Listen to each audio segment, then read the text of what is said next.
And then one day I was asleep, God woke me up and said, it's hard being a Black woman owning a business, right?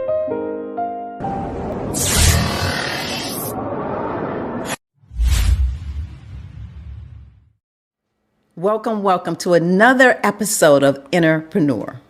Today, you guys don't know, today we have a sommelier in the building. You don't understand. She has such a class, such etiquette. She's internationally known as a wine connoisseur, Miss Shaina Taylor. You cannot miss this. You cannot miss this conversation. If you miss this conversation, you really have missed a conversation. I want to welcome you again to the Entrepreneur, and I want to welcome you, Shaina Taylor. Thank you. I feel important now. You are important. I feel important. I feel like I have to say something prolific now. Please, by all means, you must. I will. I like to always start because I'm big on signs and things like that. So, when's your birthday? 17th of June. Okay, so are you 1, 2, 20 people, or? Depends on what day you catch me. When people always say, you're a twin, which one am I getting today? I'm like, I'm glad you recognize that there's more than two. I'm going to give you what you asked for. So, but I'm pretty consistent about it. Okay. The same things that are my triggers are going to be my triggers. So you always know how I'm going to respond. So you're never caught off guard, whether it's number 1, number 15, number 20, you know how she's going to act. You know what she's going to do when you trigger me. I receive it. Yeah. Oh, so you got your triggers counted out, whether you're going to be 1 through 2, and you have a pattern response to. Okay. I mean, I'm a filler. If I feel it, I'm gonna give it to you. If you call, it's call a response. Oh, not a call a response. Call a response. Okay. You ask for what, and you get it. Okay. Good, bad, or indifferent. I receive it. No problem. Well, I always like to start out with the first question that's besides your sign. Who is Shaina Taylor? Ooh, who is she? Well, I'm glad you asked me that today. Because if you asked me 5 years ago, I wouldn't have an answer. Today, what I know about myself is I'm a mom of many, a friend of the world, and a lover of all things good, and a happy, healthy Black woman. Happy, healthy. I love that Black woman. Who are you from a spiritual point of view? The same, probably, because that's how I got here. I got to this place of peace through my spirituality, through always sitting still and being quiet enough to hear. So I would say my daddy loves me. And my cup runneth all the way over. And I'm so blessed, and I sometimes feel that I got my portion and probably 3, 4 other people are missing their portions because my faith is so strong and I move in that realm. I love that. So in terms of your faith being so strong in hearing, how do you know when you're hearing? Oh, it's real. It's undeniable. It's a punch in the back, a tap on the shoulder, to the point that I feel like somebody's in the room with me. It's not a whisper. It's very loud. It's intentional, and I know where it's coming from. A lot of people don't. And I don't. It's such the blessing for me. No, really, it is the guidance in your life that you cannot. It makes life easier. That's exactly right. When I think about all the things I've done on my own because I wanted to do it, this is what I'm doing. It's hardest thing I've ever done when I started listening and following the guidance. It's there. It's the easiest life I've ever lived. It's the greatest gift God can give us. Amen. Right? It really is. So let's talk about you once co-owned a trucking company. What chapter of your life did that teach you about business and grit? Oh, I would chapter probably the introduction, the preface, the acknowledgement, chapters 1 through 30. Oh my goodness, it was the foundation of understanding, because my partner knew business, was really good at business. One of the most amazing things is that he had never worked for anybody his whole life. His family started their business when he was born. So he had been an entrepreneur, was born with the entrepreneurial spirit. Whereas myself, I never envisioned that Black people could own successful businesses. It was like, oh, you could own a mom and pop and make enough to support your bills. But to think to grow it and do something dynamic, I learned that with that partnership. I have a degree in business, so I know business, but being able to put it all together, that was pretty much all of the beginning chapters. Learning that, watching how they moved, and then understanding how I can contribute in my space and how I can be great and help the company grow as well. Very cool. So at some point you said, what moment it dropped in your head and sparked your passion for wine? Like you're doing trash. You're in this business. I'm sorry, waste man. I hate to say that. Waste management. I say trash. I prefer trash because waste management is a competitor. Okay. So trash is fine for me. Okay. So at what moment, like what happened? You were in this. You're doing good. Everything's doing well. Now you decide, I think I'm going to open a wine business. Well, I never decided it. Okay. I never decided it. What I thought was I have been busting my behind for a long time. And I'm really helping to fulfill someone else's dream. And I never had a dream of my own. So never crossed my mind. I just wanted to retire, travel the world, and drink wine with my girlfriends. That was my plan. And it was nothing beyond that. And then one day I was asleep. God woke me up and said, open a wine bar. And I said, I sat up, and at the time, one of my girlfriends had moved to the area from LA, and she was staying with me. And I was like, girl, I thought she had walked in my room and started talking to me. It was that loud. I felt it staring, and I was like, God is asking me to open a wine bar. I don't have any experience wine barring. I don't have any experience at a bar. I've never worked a bar. I've never been a waitress. I've never done anything like it before. And I was like, you about to make me lose all my money. No, I want to open a wine bar. No. But again, my faith is strong. I followed. And today it's like, now I see why he wanted me to do it. So you had to go to school to learn to be a sommelier. I can't say it, guys. But Sommelier. So you heard the message, and then you just decided, okay, I'm going to just go ahead and do this. No thought. No, just did it. Yeah. So, I've been studying wine before because when I go on vacation, I do stuff I want to know. And then learning more. And I'm more of a Montessori learner. So just traveling to the different wine regions, I learned a lot. I started getting my certifications. But basically, he said, do it. I was like, okay. And once he said it, and I had no clue, he just started uploading information. So if you think like the movie The Matrix, when they would go to sleep and they would plug them in, it's like I would go to sleep and wake up with ideas. And I was like, I don't know if he's uploading information or downloading information, but it's getting to me. And I ended up just feeling smarter and more empowered with the new information. So I didn't have to, it was easy. I didn't have to do anything except listen. Just listen. Just listen. So if you had to walk me through a step-by-step process and you went and just ended up on the harbor, opening a wine bar, just like that. So that's funny because when I was thinking of the concept, I said anywhere in Prince George's County except National Harbor. I said anywhere except, but again, this is Shaina. This is me thinking of what I want. Right. And I was like, at the time I was living near Woodmore Town Center. And I said, I want to be here near Woodmore. It would be perfect. It's great for this area. I reached out to them. No. I thought about another couple of areas. Reach out to them. No, we don't want that concept. This isn't what we're interested in. And the next thing I know, a call comes from National Harbor through some folks that I knew, and they asked for me.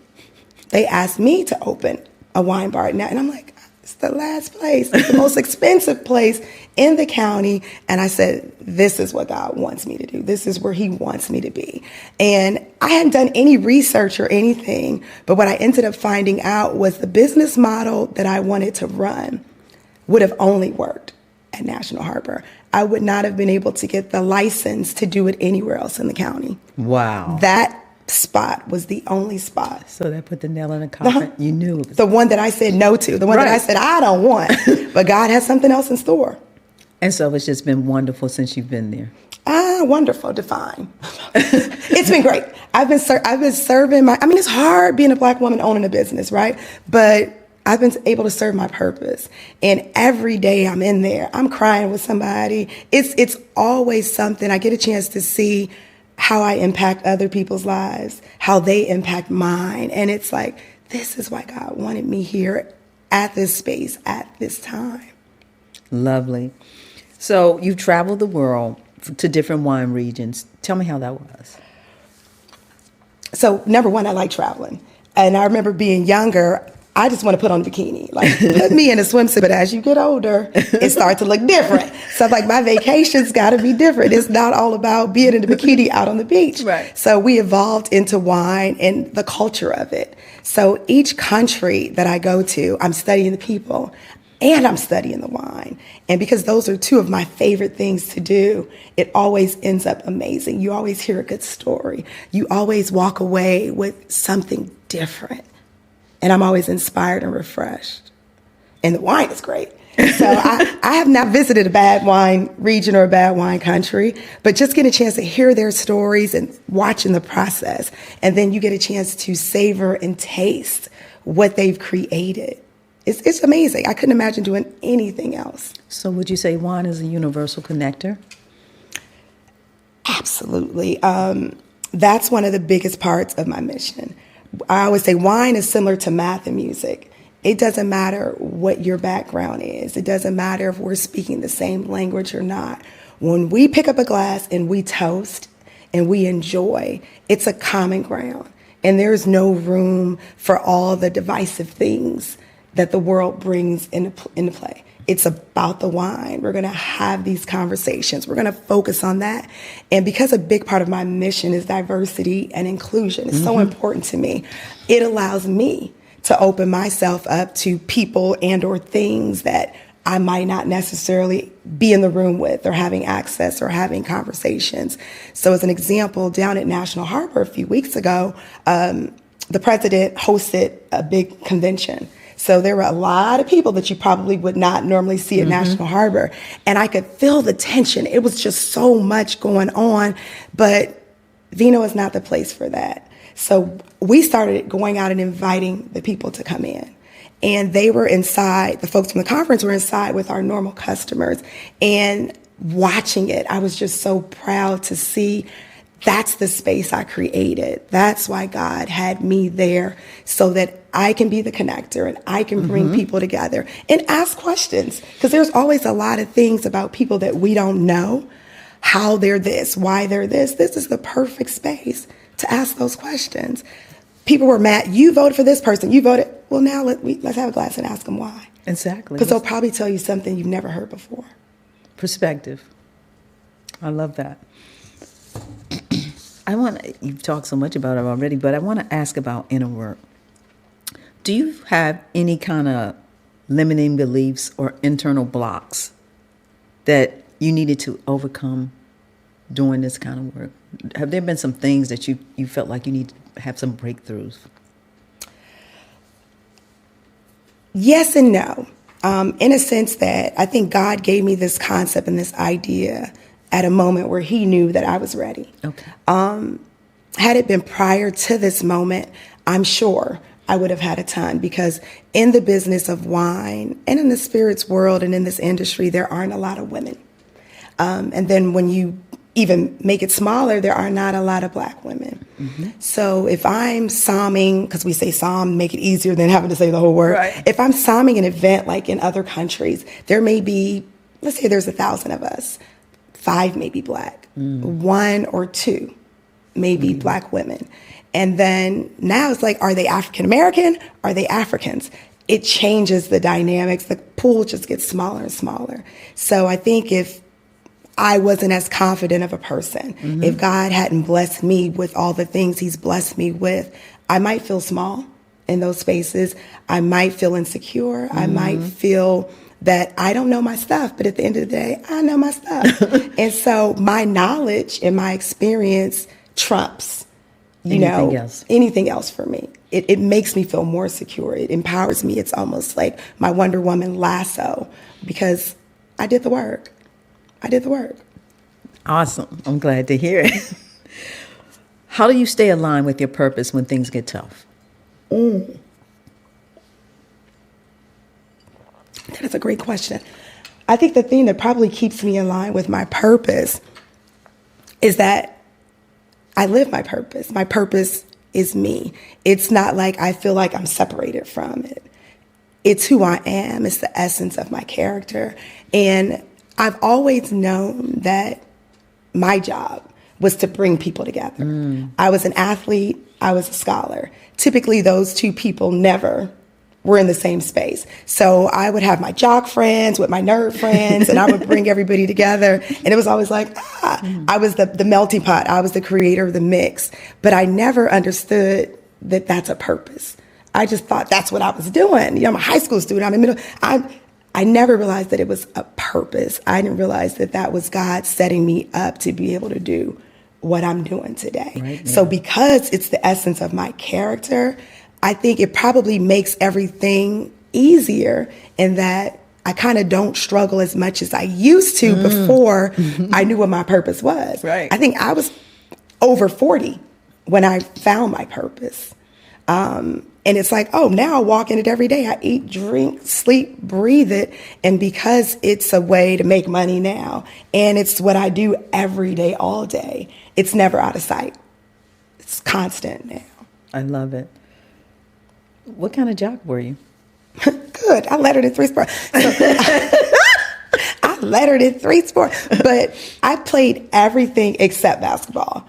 And I remember saying, I wasn't tall enough, but I was like, everybody's mouth is hanging open. You can't be, like, your mouth is hanging open. You cannot be cute. I still need to be cute. I can't be cute and play that sport. But as an adult, I actually refereed rec basketball. Really? Basketball. God, my mouth was hanging. I didn't mind at that point. But yeah. So, but softball is my key sport. Okay. I love softball. I ran track, played baseball, I wrestled, I did judo, I did all the things. Wait a minute. How is wrestling cute? Because I was good. And you have the outfit on. Like, you had my little shorts, and I had the... Wrestling? All the things. Wow. Okay. I would have never thought you would have said wrestling. Most people don't. I was a good wrestler, though. Really? Okay. I'm pretty. I am athletic, yes, but I fight hard and I'm very competitive. So any sport I play, and pretty much I'm trying to win every time. Losing is for losers, and everybody doesn't get a trophy for participation. You win or you go home and get ready for next year to be better. That's it. I got you. I received it. I'm a little more patient now with people, but back then you were like, win. Period. At all costs. Mm-hmm. I don't cheat though. Okay. But with some people like, if you ain't cheating, you ain't trying. No, right. you went on your own merit. Integrity is important. Got you. I receive it. Wrestling. Okay. Really cool. What does it mean to pour into yourself mentally, spiritually, and emotionally? For me, because I accept my role in the community and I take my purpose seriously, pouring into me is taking a me time, being patient, being quiet, and really focusing on being healthy. And when I say healthy, for me, it's holistically. So mentally, physically, financially, emotionally, socially, I have to protect my peace. That's a big part of me pouring into me. When I was younger, I was a people pleaser. I always wanted everybody to be happy. I always wanted to be the life of the party. I didn't want to be the center of attention, but I wanted to be the life of the party because I always wanted to ensure that everybody was having a good time. Everybody was happy. It was so draining. I was giving. It had to be. It was so draining. It was like I didn't get enough sleep. And even though I was genuine, because that was a passion of mine, I realized it put me in a space and time with a lot of people that weren't good people for me, They weren't pouring into me as much as I was pouring into them. The friendships, the relationships were so off balance. And while we never know it's going to be equal, but it's like you expect something in return somehow, some way. So focusing on me and doing the work and understanding my purpose now pouring into me is me understanding this is not safe. This is a safe space. I've got to be quiet. I've got to protect my peace. I've got to spend time around people who understand my purpose. They're willing to ride with me on it. And we're all going in the same direction. We don't have to be doing the same thing, but we need to be going in the same direction. Got you. Like if you're on your way to New York, let's go. I'm going that way. But don't say you're on the way to Texas and we going. It's not. It's not. So pouring into me, that's going to be the thing. Me really staying true to what my purpose is and making sure I protect it. Very cool. And protecting who you are and protecting your peace, when do you know that your peace is being shaken? If I feel like I want to choke you up. Like I mentioned, like I'm aggressive. I'm an athlete and I grew up poor, so I'm fight or fight. Flight is not an option. I'm fight or fight. I'm in my mind. I got to fight my way out or I got to fight my way in. So I'm always in fight mode. So we joke and say, I don't spend time around people that make me want to whip their ass. That's it. If I start to feel like, and it takes a lot for me to think that. No, I receive it. Now, before it was like, 2 seconds. But now, because, I'm a little more emotionally mature. But if I get to that point, then I know for sure this space isn't safe for me. I've got too much to lose. And more importantly, I've got a lot of people counting on me. Got you. Yeah. Bye. It's like if I start to feel that, it's like, I start tapping legs, time to go. Or I just do my Irish exit. I just realized there was a name for it. I don't say Irish exit. You just get up and leave and you don't say nothing to nobody. Peace. They'll notice you're gone because you're gone. I receive it. Let's talk about your brand. What's the story behind Vino? V-No. Well, I can't tell you the whole story. Okay. But the best part of the story, the true part of the story, is just, it speaks to me because I'm pretty simple. And that vino is just wine in several different languages. I was like, I don't want to have to create a whole big, it's just wine. Because that's what we're about at the end of the day. We're about the wine. And what's funny is that for months, I didn't even sell water. People like, you have water? I'm like, no, this is a wine bar. It's not a water bar. So we are solely about the wine. But the brand part of it is just, when people see it, I want them to know that it's a safe space. It's a safe space to drink, study, and be about the wine. The wine is the focus. Everything else that we do with the experience is just what helps us to ensure that it's a safe space. But it's about the wine. Let's let the wine be the first and the last thing that we think about when we think about vino. I received that. If I came there, which I plan to now, I had no concept of all this. If I came there, what's the experience? I know a safe space, but in terms of the wine, would I do a tasting or would the bartender recommend what's best or what's the best one this month? What would be my experience for someone who's not a real wine drinker? So that's the premise of what we do. We're for everybody, right? So we want the beginners, we want people that are really experienced, because what I focus on when I'm sourcing wines is I want wines that are telling stories. I want wines that are different than everything that because you might as well go somewhere else. Come here when you want to try something different. I want to speak with winemakers that are making different decisions. So when you look at our labels and you look at the categories of wines, it's going to look like a foreign language. You're not going to recognize any of the bottles. Okay. Most of the names you will never see. We don't carry the big names, high volume producers, because it's not always the best quality wine. It's not always the best tasting wine. And it's just really who brands the most. So we don't sell any of those. Okay. So when you walk in, they're going to find out what you like. What do you normally drink? What your palate sensitivity is. And then we're going to look to move the needle and push the button. We're going to push you a little bit. You can start where you're comfortable, and then we start edging you in a different direction. You want to try something different? How open are you? Do you like smoky flavors? Do you like your wine to be bold and juicy? Can you handle a little more alcohol? Like, we're going to ask all the questions because everybody's experience should be individualized. It's not a cookie cutter process. There are so many wines. So let me ask you a question. And a lot of times I don't drink wine because is it I'm sorry, let me let you finish. I just have to clutch my, but you don't drink wine. It's because the ones I've drank, I start to, my nose starts, I'm allergic to something. Yes. Yeah. I mean, have you heard that before? Yep. And I know exactly what it is. So it's the sulfites. So some of the wines will have sulfites in it, and they have filters for that. So you can put like one of the little filters in the glass, almost like a tea bag. Okay. And the sulfites cling to it, and then they're removed. Look at here. I do this because I have the same problem. I have really bad allergies. So if I have a whole great champagne day, my sinuses will flare up. My nose will just start running the next day. But yeah, it's the sulfites. It's the sulfite allergy. Yeah, okay. All right. So it's not that I don't want it. It's like, oh, we'll fix that. Okay. And I love that you say that because oftentimes people say, well, I don't drink wine because it's nasty. It's bitter. And I start to ask more questions and I find out it's because they have some type of wine PTSD, whether it's allergies or somebody gave you a bad wine.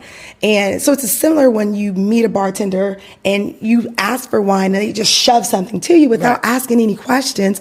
And then you end up with something that has nothing to do with your palate. It doesn't even present itself as something that you've ever tried. And people typically don't want to try it again.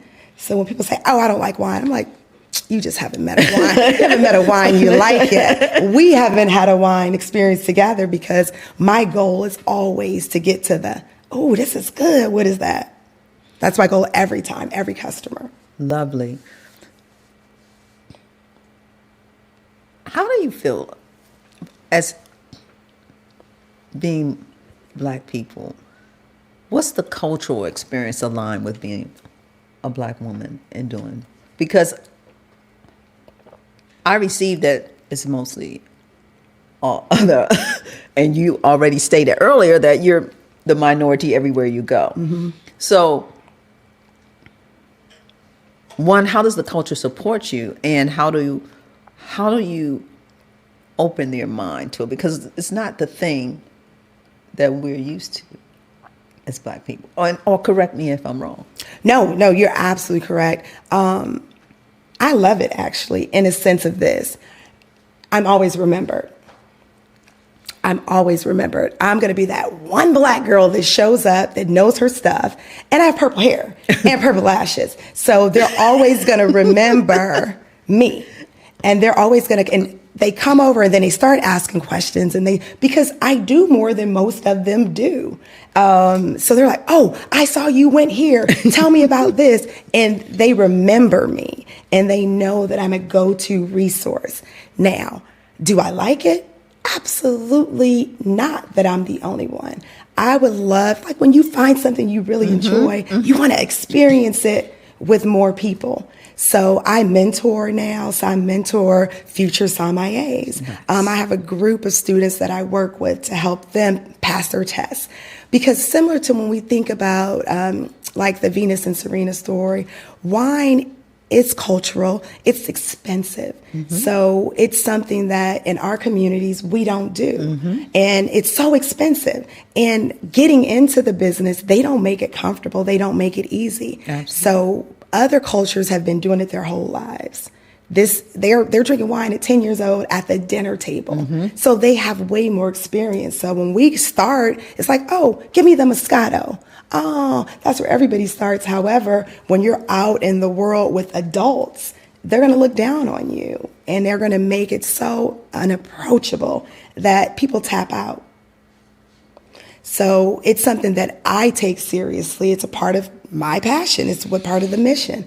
I have to educate. Absolutely. I always say, we are always saying we want a seat at the table. I want a seat at the table. So you want to get to the table and you're going to order Moscato? You're going to ask for a sweet Riesling. Okay, I want to train my people that when you get to the table, you know what to ask for, because you don't want to ruin your opportunity by saying the wrong thing. And they think it's minor, but just how people say business deals are closed on the golf course, they're closed over a bottle or a glass of wine. And if you can't stomach through drinking it, you might miss out on a deal. So what should I be asking for? Depends on your palate. But I'll say as an example, like if people tend to like lean towards sweeter wines because they haven't experienced a lot with the wines, I always say, please don't ask for Moscato. Don't even ask for a Riesling. You can ask for a Gewürztraminer. Like, it's hard to say, but be fancy and say Gewürz. It's sweet too. It's similar, but people understand, oh, you know, a Gewürztraminer. You'll still get your palate satisfied, but at least at the table, they're like, what is that? What is that? Things like that. Champagne, you can always ask for rosé. Nobody's ever going to question that. It tends to be a little less dry than other things, but I would always say don't order a cab because everybody else has ordered a cab, because you're going to have that one glass sitting there and you're going to be afraid to drink it. And they're going to notice. Got you. Okay. What's the word? Gewürztraminer. Don't ask me to spell it. It's German. So you can just say Gewürz. Gewürz. Okay. Got it. I'm going to talk some trash. Okay. Hilarious. But that's what I do for them. But I do want to, because you touched on a second point to the question, which was how do our people support the effort, right? That's one of the things that is probably my Achilles heel, and I've been waiting for the right platform to have this discussion, and I feel like today is the day. Well, let's have the discussion. I always want to see our people support more. Mm-hmm. What I have learned is that we are people that, I guess I don't have to say it nice. We play different, the rules are different. So having a Black-owned business, and I'm there, folks come in, and for some reason, they expect something different than when they go to other places. Like, they expect me to always be there. Is the owner here? I want to talk to her. You don't walk into larger businesses or other owned businesses and have that expectation. Oh, the prices here are so high. My price is the same as everybody in this area because we all got to pay these high lease prices. But oh, yours should be lower. Why? Right. I should make less profit. I should go in the hole. Why is it that because I look like this, do you expect my prices to be lower? Why do you expect me to have to slave and be in here every day, all day, because I'm a person of color? Why is it that I can give you better service, better products, but you'd rather go there just because of the name of it? So those things, I'm like, I really want to see us do better. I want to see us not show out when we go play. You don't show out over there. Don't show out over here. Mm-hmm. I am famous. People, they're like, Shaina will put you out. I will put you out. Yeah, I receive it. I have an amazing staff, an amazing team of people that work with me, and I don't let anybody abuse them, not even us. So I'm always asking, respect my place of business like you do all the other ones, and actually respect it more because I'm offering you more than what they're offering. That's my gripe move. I'm so love that you're doing this. Oh, I do. No, really, seriously, I love it. No, really, because we need to see a Black woman somming. Yes, somming. I mean, representation is important. And what people don't realize is that there are so many scholarships and grants available to go to college for free to study wine and agriculture and biodynamic wines. The money is there, but everybody's focused on being an athlete, being a rapper. There's a lot of money in the industry. There's a lot of free education involved in it, but people don't even look into it. Have you thought about being an educator? I mean, I know you do it and you have mentees, but I mean, maybe God hasn't called me to do anything in that direction yet. I receive it. Other than so, what I will say is this: I just I'm so proud of this. I have a group of Howard University doctors. But first, when we started the program, they were future doctors. They all just went through their white coat ceremony last week. Mhm. Because my goal was to get them early. Okay. You guys are going to be doctors. Yes. You are the future of Black folk, for lack of a better. And I'm like, I need you guys to start studying this wine, because the spaces that you go into, they already know it. They already know it. So let's get started. So for the last year, I've mentored them on wines, and they had assignments. And I get you're in medical school, but this is a part of the school too. Got it. So you need to put in a couple of hours each week to fulfill this obligation. So they just got their white coats, and we did a huge event at the bar for them. But I was so proud because they were open, like they want it. So somebody just has to offer it. And again, that's another reason why I know God chose me to do this. Yes, absolutely. To your earlier point about us having different expectations for your business versus they can go across the street to another gentleman and not have the same expectations. Do you think it's because, I've got to ask this, do you think it's because we don't know any better, or because we just have, it's in our DNA that we have low expectations of ourselves as a people, so we project that expectation to our own businesses? So what I find is being in business is that a lot of our people, as you said so eloquently, always expect us to do something for less. And I really want to understand why they think that. We don't even turn our dollar one time in our own businesses. One time. All we need to do is, if we just did one time, that would be amazing, right? Absolutely. Absolutely. But yet we want to pay less and expect more. Mm-hmm. And I just want your opinion on, why do you think that is? Where do you think that comes from? If I'm going to be frank, and then I'll clean it up for the folks at home that need me to. I just think folks need to kill Willie Lynch. I said, kill your Willie Lynch. It is such remnants from slavery mm-hmm. that is carried over mm-hmm. and carried over. And some of us have killed their Willie Lynch, but others, just the concept of when it was said, if you control their minds early, mm-hmm. you don't have to worry about their actions. Mm-hmm. It has been so ingrained in our minds as African Americans in this country that it's divide and conquer. They've planted it. It's this or this. So Malcolm X or Martin Luther King, Michael Jackson or Prince, Monica or Brandy. It's like they make you choose. It's an automatic fight. And it's like, no, we like it all. We want all of it. We don't have to choose. We're all exactly. awesome. We're all great. Exactly. But small things like that they plant in our minds to separate us and cause us to be insecure and cause us to always feel like there's a struggle. So it's like, no, I have this, they have that. We can all be successful. You don't have to choose this restaurant or that. It's like, support everybody. Show up. Be present. Enjoy the experience. Let go. Let those things dissipate in your mind. Understand that that's what they're doing. Understand that that's what's happening.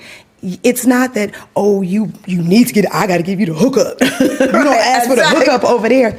It's like, no, we have to change the mindset that we're all here to win. We're at a time now that if we don't come together and we're not all on the same page, we're all going to get our pages ripped out the book, burned, and back to the beginning of time.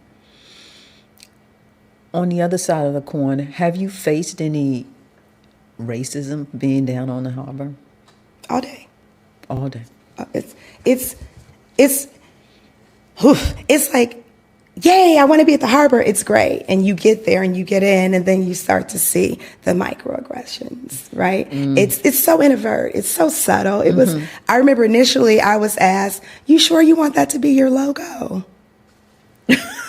Let us create a logo for you that's a little more general pop. I was like, so ugly and plain and bland? Clearly not me on no day. And it was like, you saying it like I got kente cloth around my head. And if I did, it would be fine, but I didn't. But it was just the fact that my logo had so much color that they were concerned. And I remember once he said, "Oh, it's repetitious." What do you mean repetitious? This building has their logo 8 times around the building. I only want it twice, and you think it's an issue. So things like that. But to some people, they won't notice it. They won't think it's a microaggression. I think when I decorated the patio, we have to submit the plans. I submitted the plans. I showed them what it was going to be. They're like, "Oh, this looks like multiple fabrics." Yeah, because I like multiple fabrics. I have style, I have grace, I have class. Right. We are not a boring, plain people. And this space is for us. So yes, I have coordinated different patterns, different fabrics, texture. It's how we roll. So things like that, and they don't realize it, which, they always say they don't. But they're always imposing their superiority, their opinions on us, and I'm not acceptive of that. Like, this isn't my first business. It won't be my last. I'll be more than happy to leave and do it where people are more accepting of what I have to offer. Yeah, I could see that. Absolutely. Does that some days, well, I would think you're protected. And I say that because if God told you, it doesn't really matter. I mean, I'm not. Absolutely. So it's like, okay. Absolutely. I don't even worry about it because at the end of the day, he chose me. Exactly. He could have chosen anyone. But I get so full when I remember it's me. I get to do this every day of my life. And it's my passion. And he could have chosen anyone, but he chose me to do it. And I get to impact lives. And I just get to do what I enjoy doing every single day. And I feel bad for everybody else who don't get a chance to do it because I notice a difference in me just getting to do something that I really enjoy, and I get to wake up and do it. And I live at the Harbor, so I walk across the street and do it, and then I walk home, and I get to have a great night's rest, and then I get up the next day, and I do it again and again and again. So it's got to be fulfilling to be able to do what you do and not think twice about it. Yeah, I mean, God has blessed me, and I get to do it as my passion. I get to do it as a living, as opposed to for a living.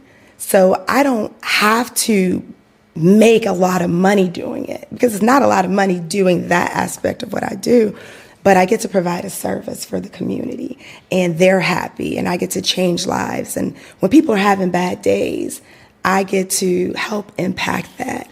And if I could share one of my most amazing stories, there was a couple that had come in, and my goal each time is to make somebody happy with the wine, to find a wine that really pushes their button. And I took her through a few wines. I think we tried like 3 or 4, but there's a specific wine.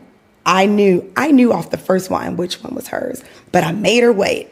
And when I got to the last one, she's like, "Yes, this is awesome. This is great." She starts doing a dance. I'm like, "Oh, a wine dance, great.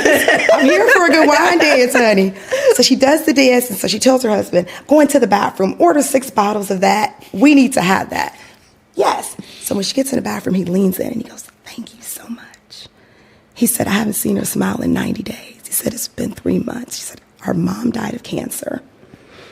And I just got diagnosed with cancer 3 days ago." He said, "I have not seen her smile." So he said, "Whatever was in that wine," she said she wants 6, give her 12. And I was like, oh, so we start crying. And then I'm like, I got to get myself together before she comes back out. But just knowing that God, and I wasn't even supposed to work that day. Someone had called out.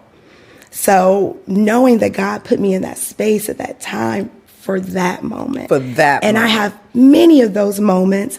And a few months later, they came back, and her father was with them. And the dad goes, "I had to meet you.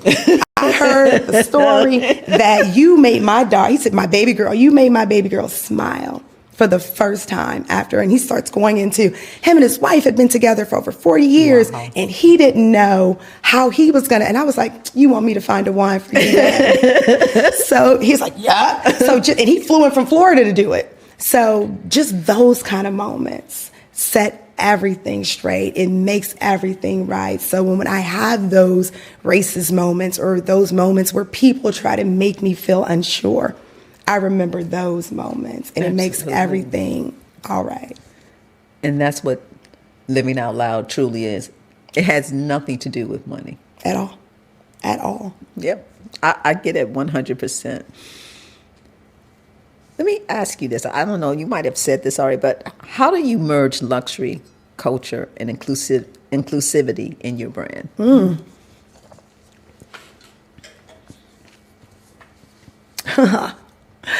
Okay. Because it's all the things. Right. It is all the things. But it's the funnest part of what I get to do. So it's almost like being a couponer or couponer. You want the best deal. Like, you're going after it. So when I'm sourcing and I'm visiting and I'm talking to winemakers now, I'm trying to find the best quality at the best prices. I'm trying to negotiate it because ultimately I got to have it so that I can have it accessible. But I only want the best. So it's almost like a scavenger hunt. And so it's my guilty pleasure. I shop the same way. I used to own a boutique in Georgetown years ago. It was the same thing. And I still see people walking around now wearing things that they purchased from me 10 years ago. Nice. Because I'm classic. I like things. I'm not faddish. I don't like things that are going to go out of style. Wine is the same way. I'm not jumping on the next, oh, you have orange wine? No, because orange wine's going to be gone. That's the new. It's the trends. It's just like white Zinfandel, right? At one point, it was huge. Everybody. But I'm not a faddish person. So I'm always looking to be classic, luxurious, expensive, but you don't have to pay for it. You don't have to overpay for it, I'll say. I received that. That's an excellent way to look at it. I commend you on that. Thanks. So I'm going to go back to education and impact and inclusion in the wine industry. So I know you're passionate about having diversity in the wine industry. What changes do you see that they can make to include? I know you've already said that they have all these, most people don't, I didn't know till you just said it, that they have the education, they have all these different grants that people can be a somm, right? So my question to you is if by being in the industry and doing this work, how do you see that the industry can change to invite more people of color into it? Or do they even care? So that's scary today, right? Because the industry, and it's just so scary, and I'm so passionate about it. Because with the new diversity changes in this country, right. Companies and organizations that had programs have gotten rid of them.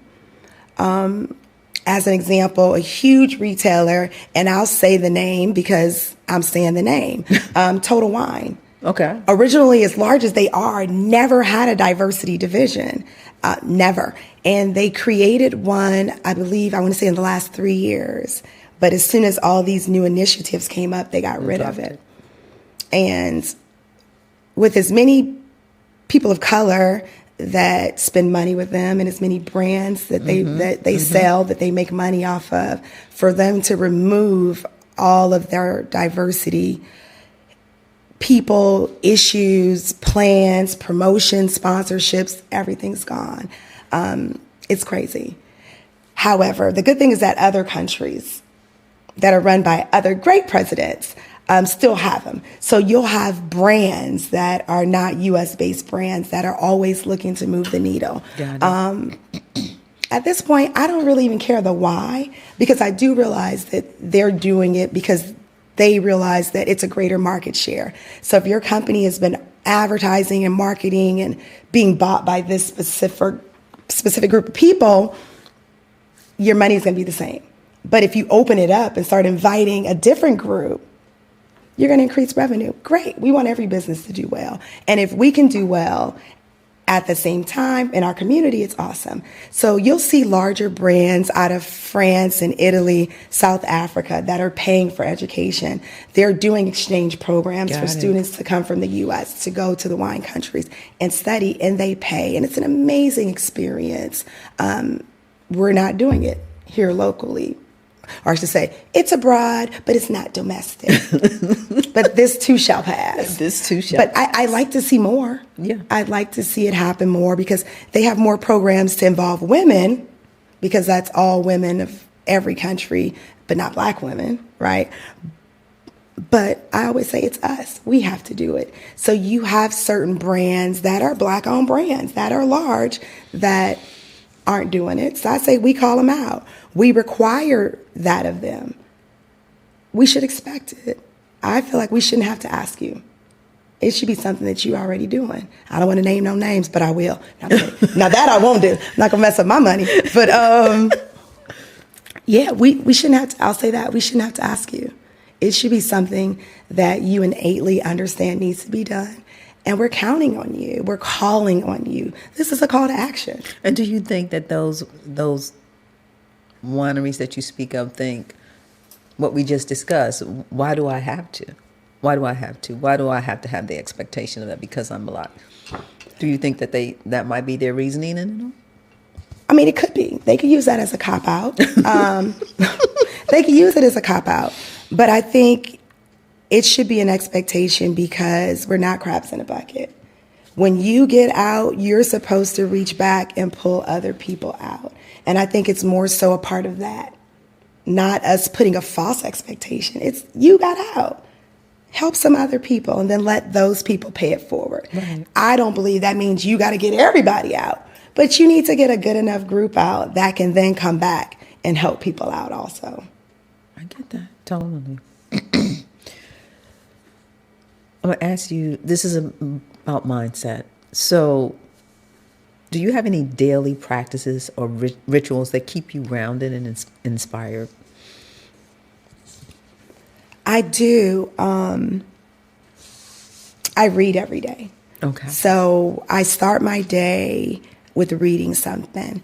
And it could vary. It could be the Bible. It could be a self-help book. It can be anything other than social media. Okay. Anything other than turning on the news. Like when I wake up, and I think I remember hearing Denzel Washington say something similar recently, that he's like, the first few minutes of your morning, don't do anything. He says, just sit and be still, be silent. Don't read anything, don't do anything. I'm like, I get up and I read. But I just started to incorporate that part. He said, start with 5 minutes. It's hard because you want to get up, you want to go run and do this, you want to do this. Mm-hmm. So now I've just changed where I just sit for the first few minutes and I give grace and I give thanks for seeing another day. The first 5 minutes every day, I just sit and do that. And then every day I make it a point to read something about something. Because being in this business, one of the most important things is to be able to have conversations with people. And because I focus on diversity, I never know what space I'm going to be in. So I want to be able to have a conversation with anybody about everything. Gotcha. And because I'm competitive, I like to bet people and get money off of trivia and things that they are not going to think that I know. Right. But I know. I'm the phone a friend. If you're on Who Wants to Be With, I'm the phone a friend. If you got a bet on the table, call me. I'm going to give you text me. I'm going to give you the answer. You can go. But yeah, that's a part of my ritual. I'm going to read something and learn something different every day. Very cool. Yeah. Very cool. I love that. If someone was starting a business, and this is about legal advice, what advice would you offer someone who feels pulled to take a leap and step into a new industry or a version of themselves? I'll tell them, pray on it. That's a good one. I'm going to assume that that's been done already, right? Okay. I'm going to assume they prayed on it and they've already been given the go-ahead.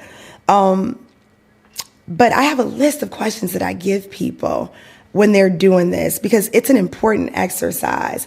And it's things like, why are you going into this industry? What do you want to get out of it? Is this passion driven? Is it money driven? What type of market research have you done? Because number one, every business that looks like it's profitable is not. The most profitable businesses are the ones that are not sexy, that you don't even think about doing. So that's important. But I also ask people, are you willing to live and die on this hill? Because being an entrepreneur and starting a new business is very hard.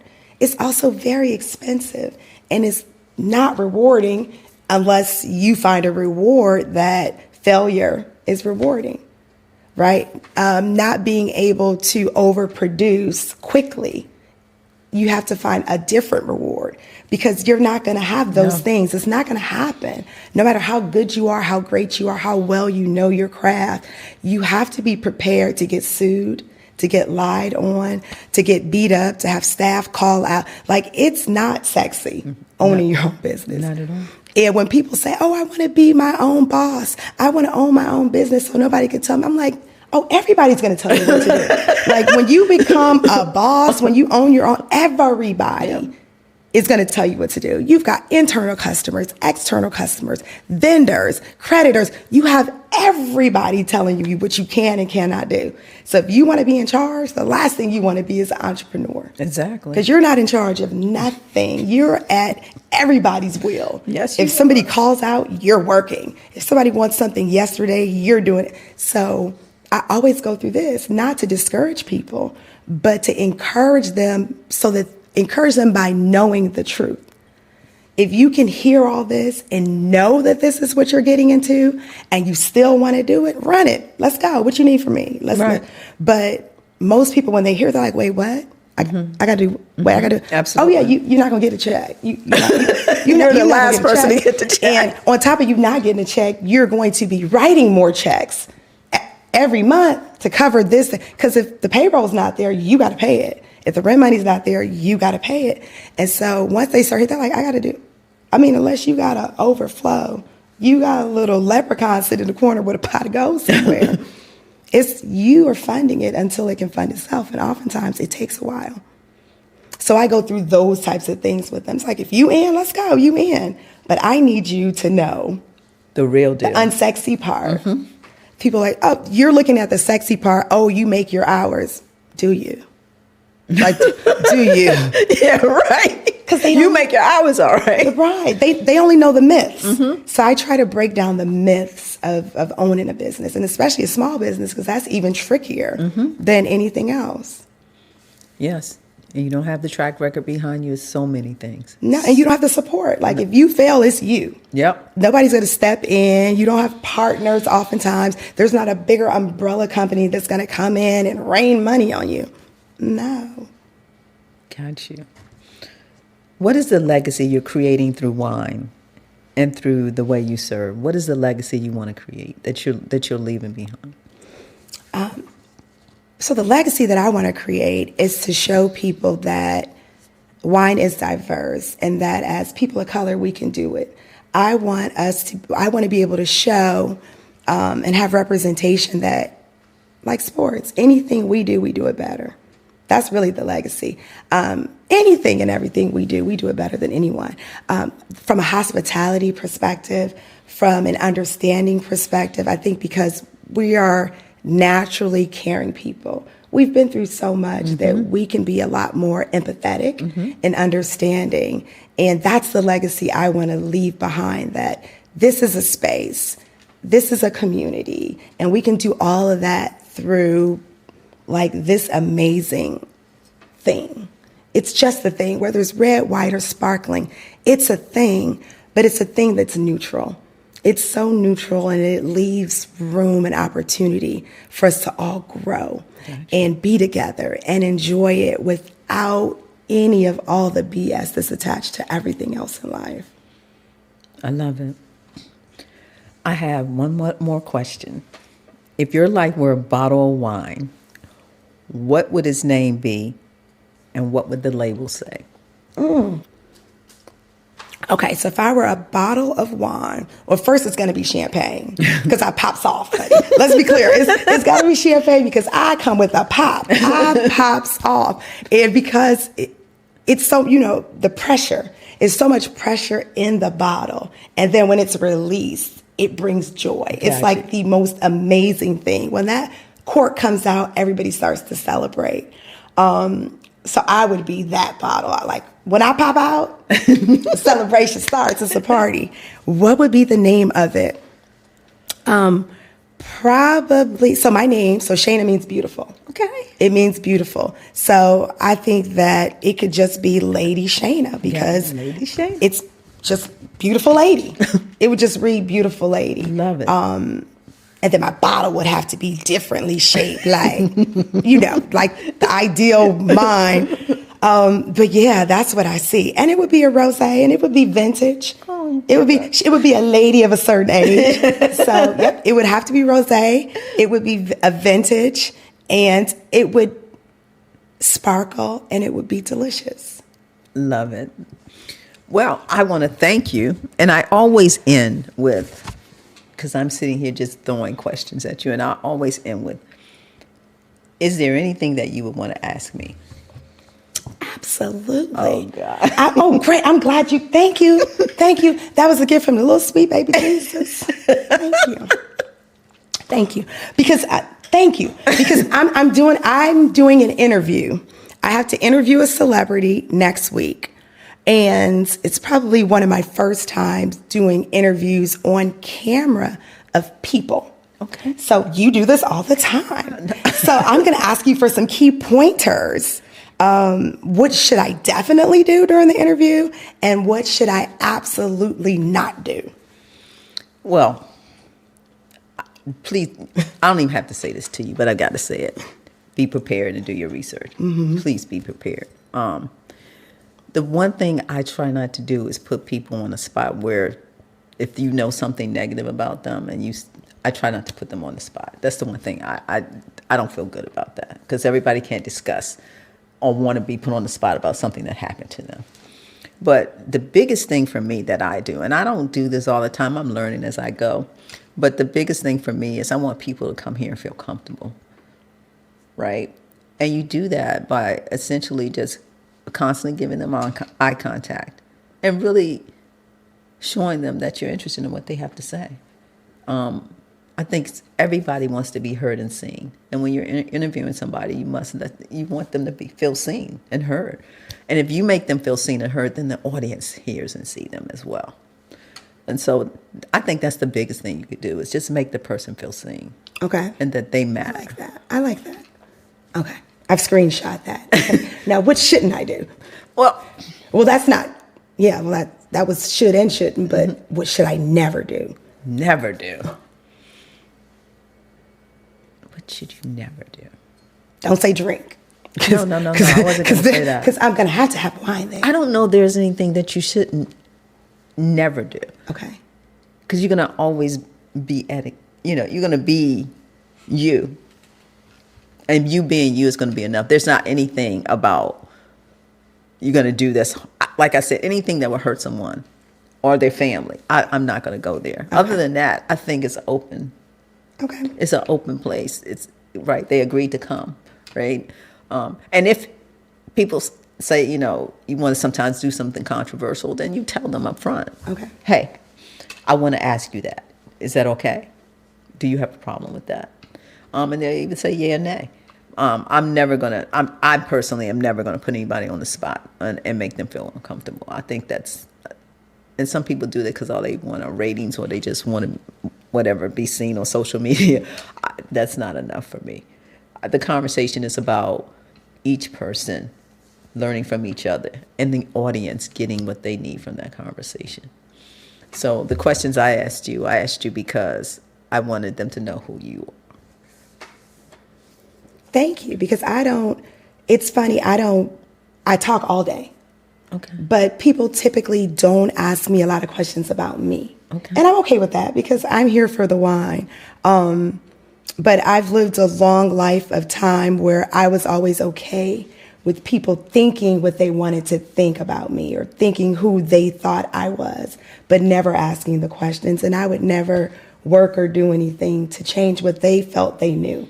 So I appreciate you giving me the opportunity to be me and to let your viewers and other entrepreneurs and future entrepreneurs get to see me. And hopefully they can learn from my vision, the things that I've been through, because I always feel like if as entrepreneurs and as people of color, if we can tell our story and help other people sidestep some of the pitfalls, we can save them time, money, and heartache, and then we may get more of us out there. Absolutely. Yeah. So I think you should do more interviewing, not just. No, really. I think you should. I think you should think about it. I think you should create a platform at your wine place. And oh, well, I have a place to tape. So if I want to tape, I can just stick my sign up there and just. Yeah, exactly. But when things come after you, what I've realized is that nothing's really everything that's happening to you. Like everything that you've experienced is for this moment in time. Everything. When I look back on things that have happened, I know why now. Like in the moment, you're like, wow. Right? You're mad. You're upset. Wow. Right. Exactly. And then in retrospect, but not for that experience, how could you? I would have never, ever. Exactly. I would have never. So one of the books that I've read that I recommend everybody read, and you may have read it already, The Four Agreements. Yes. I was like, where was this book? And I get it. Like, I think maybe the last 3 years, I've lived I'm like, I got two books, the Bible and the Four Agreements. And between the two, everything is easy. Everything. I was like, there is nothing outside of those four agreements when I do those things, and then I follow the scriptures and I remember and I know the stories. What? Nothing. People, the one that I think a lot of people get, don't take anything personal. A lot of people say that one's really hard. Because it gets in the way. Right. It gets in the way. When you take things personal, it's like, did I say, you making that up? I don't know. It's not about you. It's, and don't assume. Exactly. Right. So I say all that to say is that, it's just a horrible way to live. You have to be open and communicative with people. Yeah. And it's okay. And even if you don't like what they say, that's okay too. At least you know. Yeah. Instead of assuming. I just want to be in the know. My newest thing is that transparency is the new currency. Pay me in transparency. Exactly. I hope I helped you and answered your question. Yes. I think you're going to have an amazing interview. Thank you. I look forward to it. And you should do more of it. Thank you. I will. I have a toast before we leave. Absolutely. It's my favorite toast. It's my famous toast, and it's the truth. that comes with time. You got to get your swirl. Okay. Maybe. Are you right-handed or left-handed? I'm right-handed. You should try it with your right hand. Okay. Yeah, you have to practice with your left. There you go. Look at that. We're opening it up. So may you live as long as you want, and want for nothing as long as you live. Back at you. Cheers.